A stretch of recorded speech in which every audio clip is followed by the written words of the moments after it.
Muchas gracias por estar aquí en San Lunes a inicio de año. Siempre el inicio de año son momentos para la reflexión, para hacer un recuento pues de lo que hemos hecho, de lo que nos falta por hacer. Siempre hace uno propósitos para quererlos lograr este año. Es muy importante por eso reunirnos. No es capricho, sino que tenemos que hacer toda una planeación para lograr los objetivos que nos hemos propuesto. También pues son tiempos de esperanza y tiempos de hacer planes colectivos. Cabe señalar que pues estamos en medio de una pandemia, que llevamos ya 2 años casi con este mal mundial, pero que en México, gracias al gobierno que tenemos, se ha enfrentado la pandemia de una manera distinta de muchos países en el mundo, y gracias a esas, yo señalaría 3 cuestiones fundamentales del gobierno de México.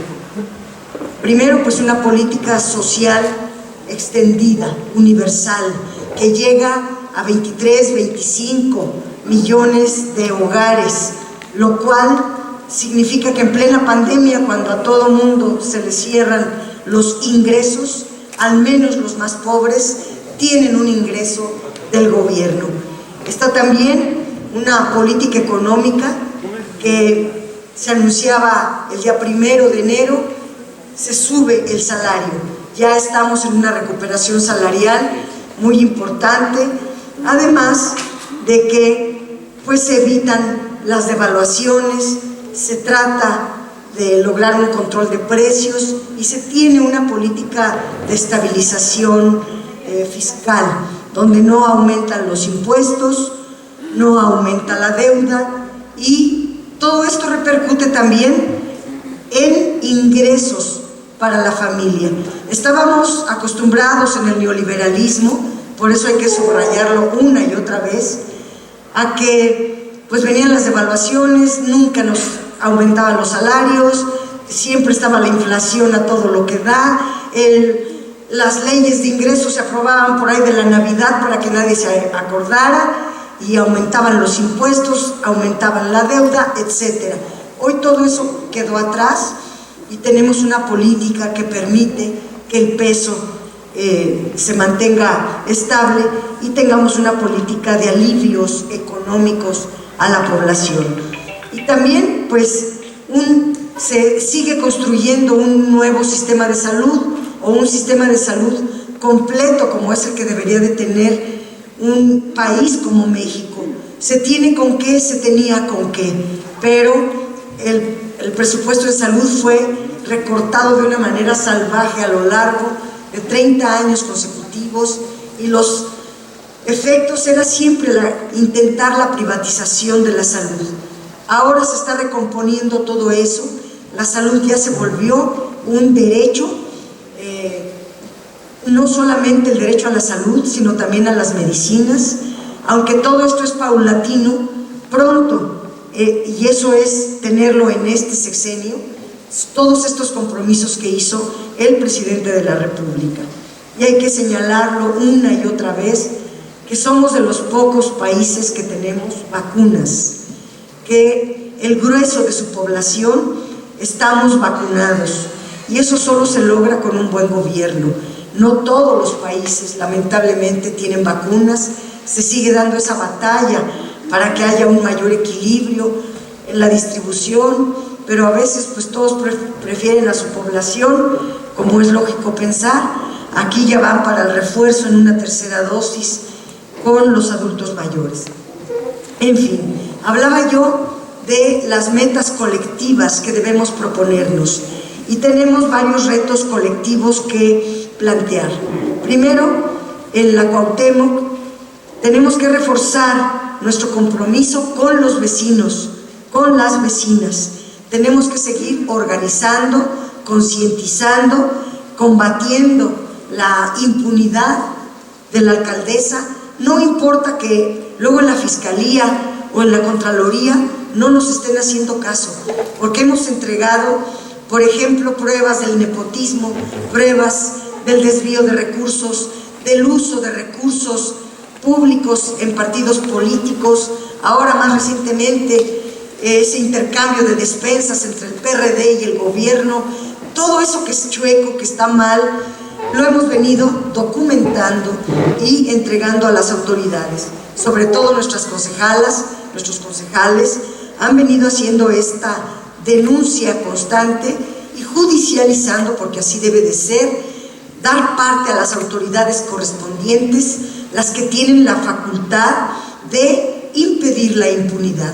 Nosotros al menos continuaremos en la línea de no permitir la impunidad. Seguiremos denunciando la corrupción y judicializando el nepotismo y otros delitos que se cometen continuamente en este gobierno tan, digamos, tan inexperto que llegó. Y en el año que terminó, pues se quedó muy claro cómo es un gobierno de derecha. Lo comenta ella muy seguido, que hay un desprecio hacia los pobres. Entonces se redujo el dinero, el presupuesto para la política social.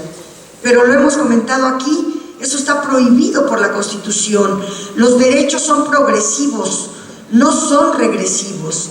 También lo denunciamos en el Congreso, porque es la autoridad competente. Sin embargo, pues pareciera que hay como un solapamiento a estas conductas que son perjudiciales no a un gobierno, sino a toda una población, que se le restringieron los recursos en política social, la cultura se puso en cero, desapareció el presupuesto para cultura. No hemos encontrado un gobierno tan locuaz o tan fuera de sentido como quitar las cosas fundamentales del presupuesto. También, y podríamos decir muchas cosas, pero ese es un pendiente, atender, concientizar a nuestros vecinos. Por otro lado, pues en Morena tenemos que sentar precedentes con la realización de la consulta popular que está por realizarse el 10 de abril o en abril. La consulta se va a hacer, compañeras y compañeros. Quedan 8 o 9 semanas. Es un tiempo muy corto. Todavía el INE sigue con las indefiniciones y sigue tomando partido por lo que quieren las oligarquías y las derechas, en lugar de ser el instituto que organice una consulta imparcial como lo ordena la Constitución. Eso nos complica mucho las cosas, pero se juntaron 11 millones de firmas, poco más, y por lo tanto entre las 11 millones se juntará el requisito que establece la Constitución de al menos el 3% del listado nominal, vecinos que lo soliciten, población que solicite. Aquí hay que señalar lo que nos han dicho de manera insistente en nuestro partido, en Morena. En la consulta pueden y deben participar todos y todas, los de Morena o los que no sean de Morena, todos. Todo aquel que sea López Obradorista, porque reconoce en el presidente un buen gobernante, que ayude a la ratificación del mandato. Eso es una meta que tenemos que lograr nosotros. Aquí en la Ciudad de México se fijó una meta de 2.600.000 votantes por el sí, por la ratificación en la Ciudad de México. Ojalá sean muchos más, pero hay un riesgo de no alcanzar ese 40% requerido para hacerla vinculante.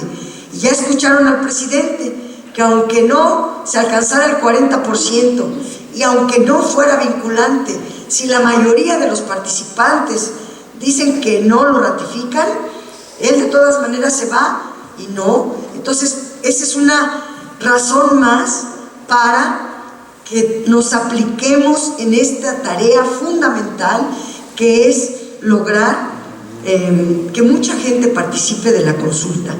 En la Ciudad de México hay 5.550 secciones electorales.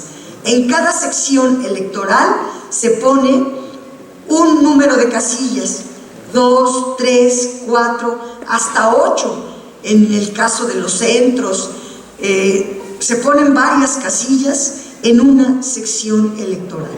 El partido nos ha pedido, pero todos tenemos que hacerlo y nosotros tenemos que dar el aporte, instalar un comité por cada casilla.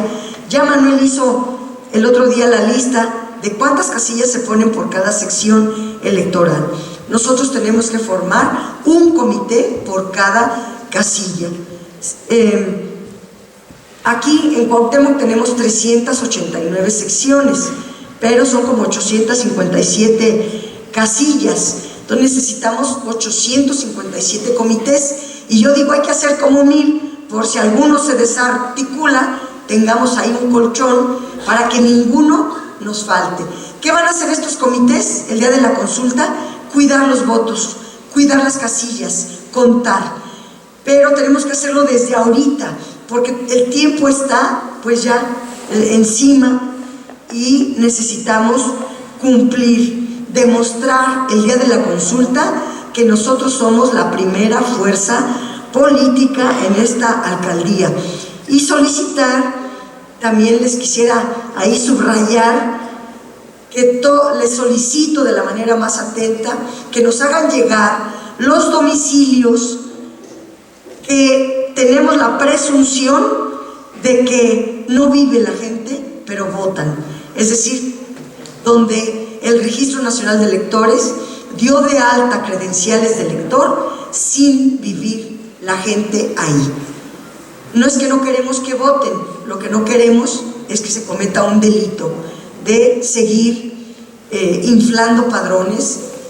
Nos dicen por un lado que la población disminuye y para quitarle presupuesto, pero luego por otro lado nada más aumenta el día de las elecciones, y cuando se trata de consulta no dejan votar, por ejemplo, a los comerciantes. Entonces necesitamos un padrón confiable, un padrón de los que realmente residen ahí, no importa la actividad a la que se dediquen. Si son comerciantes, magnífico, son nuestros vecinos comerciantes. Si son lo que sean, aquí lo que importa para el Registro Nacional de Electores es de que la gente viva en esos domicilios y por lo tanto salga a votar. Hemos sabido que Frena, esta asociación de ultraderecha, Frena, está recabando firmas para el no. Ellos lo hacen a su estilo. Y hemos sabido, aquí están dos compañeras que me han dado los datos, de cómo esta señora Barrios, el clan Barrios, en unas calles del centro histórico, están actuando de la misma manera en como actuaron el día de la elección. Le están diciendo a los comerciantes que igual les van a dar su papelito, lo van a poner arriba del no y les van a pagar el tratar de impedir que se quede el presidente López Obrador. Por eso nosotros tenemos que saber quiénes viven realmente en la Cuauhtémoc. Recordemos, compañeras, compañeros, que nosotros somos herederos de una larga lucha. Unos somos incluso partícipes de esta larga lucha que ya lleva más de 50 años. Si pudiéramos ubicar una fecha en la historia de la lucha contemporánea, pudiéramos llamarlo 1968, cuando los estudiantes reclamaban democracia para México. Estamos en todo este tiempo proponiéndonos entonces en este año, como meta colectiva, lograr la ratificación del mandato del presidente de la República, Andrés Manuel López Obrador, y que en Cuauhtémoc arrasemos en ese llamado. Por otro lado, está el tema de la reforma eléctrica. Me gustaría, con más tiempo, en otra fecha, explicar los contenidos de esta iniciativa. Pero ahorita, aunque sea de rápido, les diría, la privatización que empezó desde Carlos Salinas hasta que se legalizó en 2013 con Peña Nieto llegó hasta un 46%. Se hizo permisos de generación eléctrica privados. ¿Qué propone la reforma de López Obrador? Que se respeten, que el 46% de la electricidad sea privada y el 54% restante la produzca la CFE. Eso significa que sería como un esquema mixto, público-privado, donde los privados representan el 46% y la pública el 54%. Si no se hace la reforma, ¿qué pasa?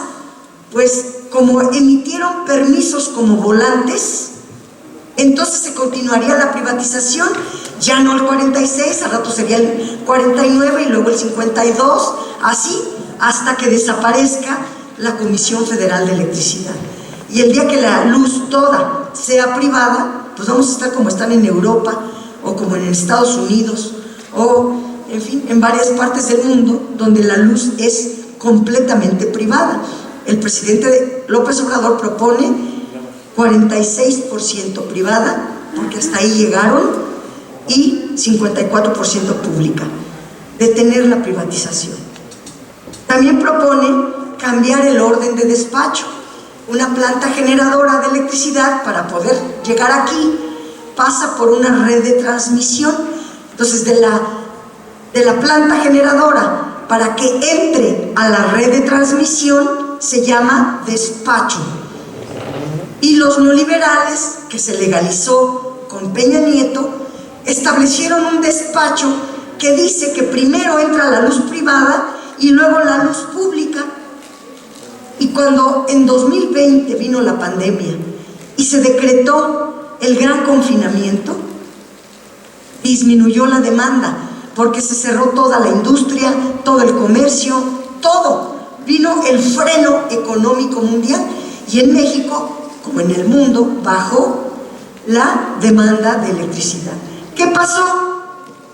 Pues que solo como está esta orden de despacho de que primero entra la luz privada y luego la pública, CFE tuvo que parar todas sus plantas. Solo se estuvo consumiendo la luz eléctrica, la electricidad privada. ¿Por qué? Porque la luz no se puede guardar, y esa es otra de las propuestas del presidente, que el litio sea considerado un recurso público estratégico para la nación, porque con el litio se podrían hacer pilas grandes para guardar ahí la electricidad que no se consuma y no se desperdicie. Pero si yo ahorita tuviera una planta generadora, no puedo generar luz si no me la van a meter a la red eléctrica nacional. Por eso el despacho es tan importante. ¿Qué propone el presidente? Que entren primero las energías limpias y baratas. Y lo dice tal cual, porque durante todos estos años los privados en los medios dicen que la CFE da luz cara y sucia, y que los privados son barata y limpia. Bueno, ¿qué les preocupa? No debería de preocuparles, porque lo que él propone es que entre la luz barata y limpia, porque la CFE es la que tiene Laguna Verde y tiene las hidroeléctricas y las termoeléctricas, las plantas de geotermia y un montón. El 20% de la electricidad que se produce en México es de la CFE. También los privados producen. Ahora ellos producen eólica y solar. No estaría tan caro, es otro tema, pero esa luz es cara porque se tiene que respaldar cuando no hay viento o cuando no hay sol, y el respaldo es gratuito en estas leyes. ¿Qué propone el presidente? No, pues al que le salga más, CFE comprará toda la electricidad y la CFE comprará primero la luz más barata. Si los privados quieren vender su luz, tendrán que vender una luz más barata para que pueda entrar a la red, y eso se está escribiendo en este nuevo orden de despacho. Por otro lado, pues recobrar la rectoría del Estado, y deja de ser la luz una mercancía. La luz no es una mercancía, es un bien estratégico de la nación, y así se vuelve a escribir como estaba antes en la Constitución. Entonces, este año es otro de los propósitos que tenemos de manera colectiva: lograr convencer a toda la ciudadanía, informar de las bondades que tiene la iniciativa del presidente.